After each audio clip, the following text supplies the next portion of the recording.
नमस्कार, मैं आचार्य डॉक्टर बालाजी शतपथी, पूर्व प्राचार्य स्वामी सुदर्शनाचार्य वेद वेदांत संस्कृत महाविद्यालय फरीदाबाद हरियाणा, आप लोगों के समक्ष आज कुछ ज्योतिषीय बात के लिए चर्चा के लिए आए हैं।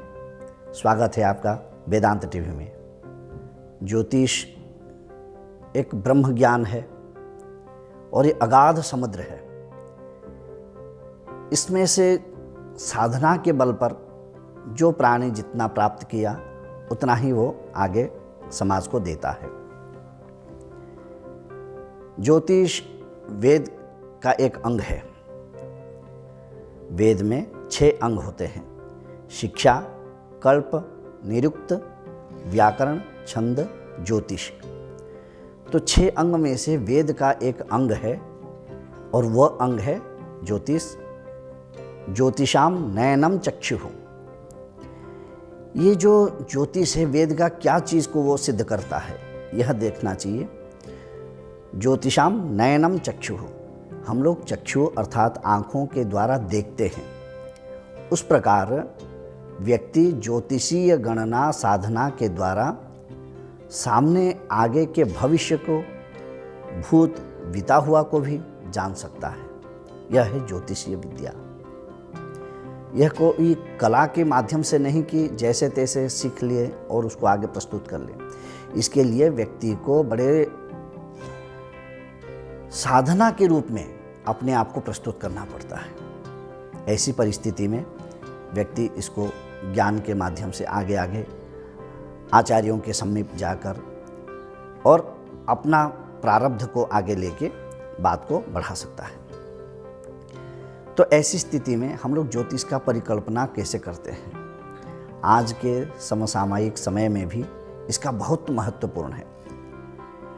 जो वैज्ञानिक लोग करोड़ों अरबों रुपए खर्चा करके एक एक सैटेलाइट के माध्यम से और दूरबीन के माध्यम से ग्रहों को देखते हैं, उनकी गणना करते हैं, हमारे ऋषि महर्षियों के साधना के बल पर हम इसको बहुत ही सामान्य स्तर पर गणित के माध्यम से उसको बता सकते हैं। ज्योतिष 2 प्रकार से है, फलित और गणित, जिसको सिद्धांत भी कहते हैं। फलादेश करना और गणितज्ञ के गणित के माध्यम से, गणना के माध्यम से उस बिंदुओं के ऊपर अपना भाव को सिद्ध करना, यह सिद्धांतिक है। खैर, इन सब चीज़ों को आगे आगे लेंगे तो जब आप एक कुंडली देखते हैं उसमें 12 खाने होते हैं ज्योतिष के। जब आप कुंडली के चक्र पे आ जाते हैं, ज्योतिष से बहुत सारी चीज़ों को आप ले सकते हैं, कह सकते हैं, लेकिन सामान्यतः 12 चीज़ों के ऊपर वहाँ पर प्रस्तुत किया गया है, जिसमें सारे तत्व आ जाते हैं। अगर छोटे से छोटे तत्वों के ऊपर हम लोग केवल बिंदु के रूप में अगर प्रस्तुत करें तो उसमें है क्या? प्रथम लग्न जिसको कहते हैं, द्वितीय में धन, वाणी आदि से आता है। तृतीय सहोदर, भाई बहन, परिवार के ऊपर विचार किया जाता है। चतुर्थ सुख का स्थान है, माता का स्थान है। पंचम विद्या, संतान, इन लोगों से ज्ञान आदि से बताया जाता है। छठा शत्रु का स्थान होता है। सप्तम पति या पत्नी, स्पाउस हाउस को देखा जाता है। अष्टम से रोग, मृत्यु, क्लेश आदि देखा जाता है। तत्पश्चात 9वें भाव में आते हैं। 9वां से हम लोग देखते हैं व्यक्ति का पुण्य, और आगे जाते हैं 10वां में कर्म स्थान को देखते हैं। उससे क्या कर्म करेगा, उसका दृष्टि कहाँ है, क्या है। 11वें भाव में आते हैं एकादश, वो लाभ का स्थान है। व्यक्ति के जीवन में कहाँ से क्या क्या लाभ मिलेगा, ये उसको व्यक्त करता है। 12वें भाव में आएंगे व्यय, मृत्यु इत्यादि से लेके बहुत सारे विचार होते हैं। तो कुल मिला के इन तत्वों को जीवन काल में आवश्यक समझा गया है, इसीलिए इन सबको बताया जाता है। सामान्य रूप से व्यक्ति जब परेशान होता है तब वो आता है।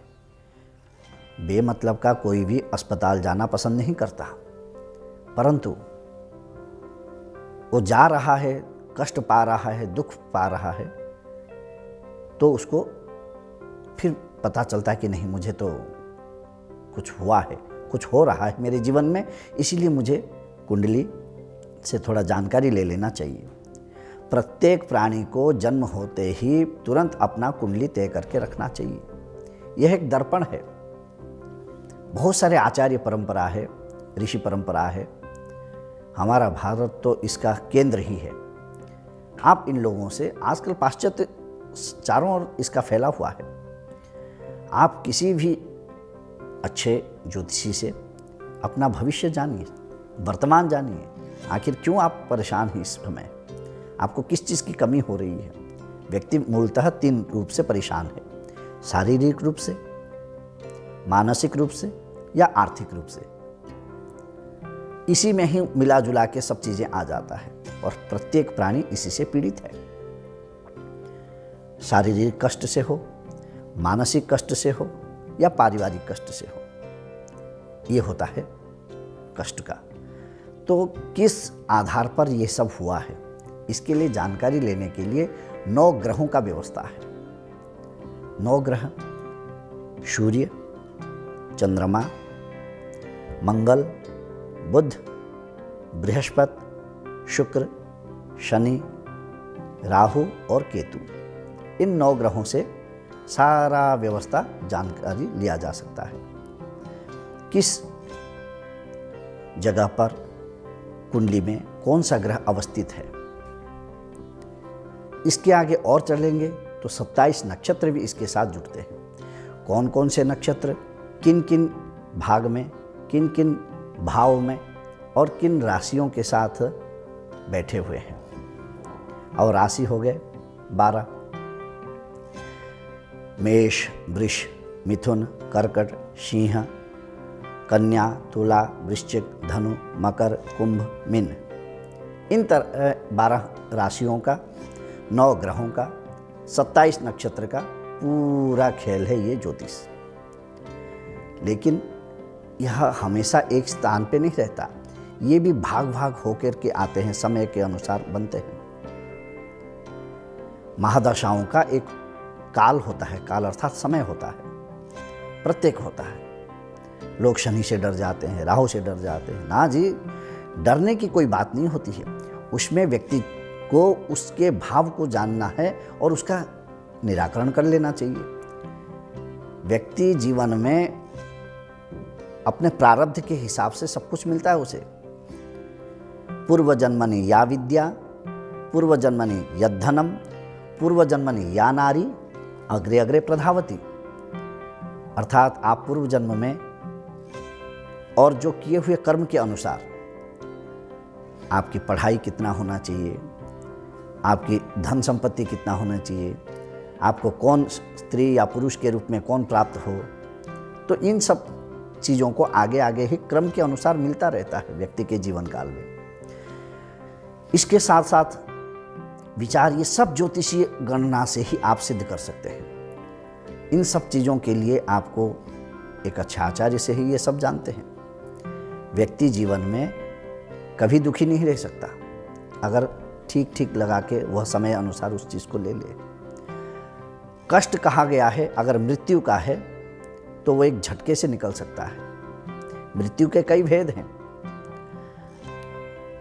जो प्राण शरीर से निकल जाए वो तो एक मृत्यु लोग सामान्य स्तर से जानते हैं, लेकिन अपमृत्यु, अकाल मृत्यु, क्षण मृत्यु, ये सभी होते हैं।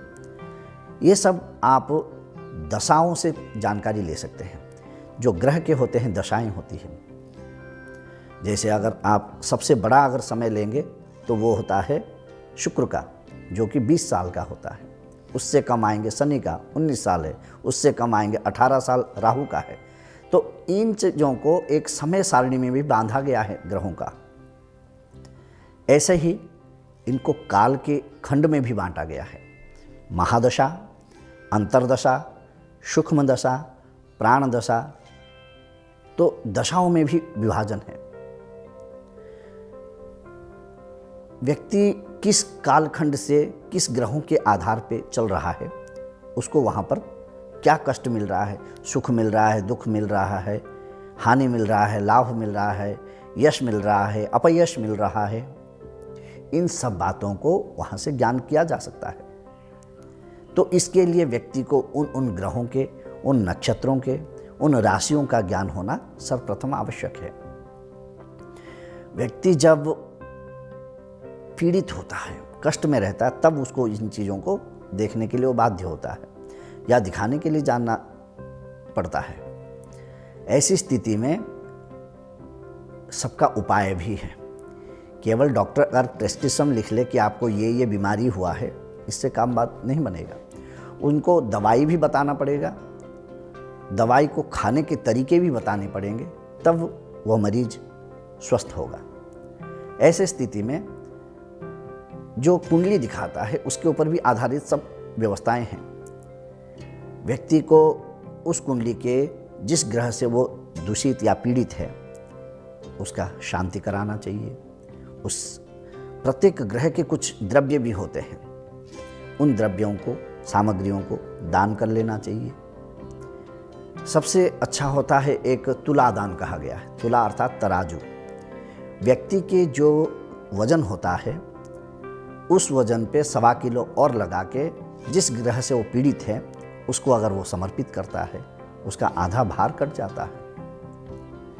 किसको देना है, कैसे देना है, विधि है, प्रक्रिया है, बहुत सारी चीज़ें हैं, वो उस व्यक्ति को पता होता है जो इसको आगे लोगों के सेवा में प्रयोग करता है। ये वेदांत का जो चैनल है व्यक्ति को ज्ञान का एक भंडार देता है। तो ज्ञान के आधार पे जिन जिन प्राणियों को जिन कष्टों से सब पीड़ित होते हैं, कई प्रकार के ज्ञान का कोई सीमा नहीं है। कोई आधार आप अगर ढूंढेंगे तो आपको हर आधार से ज्ञान मिलता है। अच्छा, उसमें 4 और भाग हैं: विद्या, बुद्धि, शिक्षा और ज्ञान। आप ज्योतिषीय माध्यम से, ज्योतिष एक विद्या है, और उसके ऊपर जो ज्ञान होगा, उसकी जो शिक्षा होगी, तो इन परिकल्पनाओं के जब साथ आप जाएंगे तब ज्योतिषीय ज्ञान को आप गंभीरता से अध्ययन करेंगे और समाज में लाके प्रस्तुत कर सकते हैं। जीवन काल में ज्योतिष एक बहुत बड़ा अंग है। यह केवल भारतीय नहीं अपितु विश्व में सभी समुदाय से अनेक भेद से जाना जाता है। व्यक्ति डॉक्टर के पास जैसे बदलता है तो उसको अनेक विद्याओं से भी वो जाना जाता है। उस प्रकार आप ज्योतिषियों को भी पास जाएंगे तो आपको बहुत बहुत ज्ञान मिलेंगे। उस ज्ञान का एक आधार भी है। अतः ज्योतिषीय ज्ञान रखते हुए व्यक्ति अपने जीवन को सरलता से आगे बढ़ा सकता है। और जहाँ जहाँ व्यक्ति को आवश्यक है वहीं इस चीज़ का प्रयोग करना चाहिए। ये कोई साधारण तत्व नहीं है। ये ध्यान रखना चाहिए कि व्यक्ति को आवश्यकता पर ही इसके ऊपर विचार करना चाहिए और अपने आचार्यों के माध्यम से उस चीज़ का निवारण भी करना चाहिए। ज्योतिषीय ज्ञान व्यक्ति का भाग्य पलट सकता है, क्योंकि वो एक क्रम में आता है। केवल भाग्यवादी बन के बैठ जाना भी उचित नहीं है, कर्मवादी बैठ के बन जाना वो भी उचित नहीं है। आपको अपने कर्म के साथ आगे क्या होना चाहिए, नहीं होना चाहिए, ये भी आपका अधिकार है। व्यक्ति जन्म होते ही जब उसका कुंडली बनता है, उसका कई प्रकार के आयाम हैं। उसके बुआ को क्या रहेगा दोष या फल, उसके चाचा ताऊ को क्या रहेगा फल, उसके मामा को क्या रहेगा फल, यहाँ तक का फल मिलता है एक व्यक्ति के जीवन में जब ज्योतिषीय गणना की जाती है। ऐसे ही अनेक कार्यक्रम आपके समक्ष प्रस्तुत होंगे। देखते रहिए वेदांत टीवी। सर्वे भवन्तु सुखिनः, सर्वे सन्तु निरामया, सर्वे भद्राणि पश्यन्तु, मा कश्चित् दुःखभाग् भवेत्। ओम शांति शांति शांति।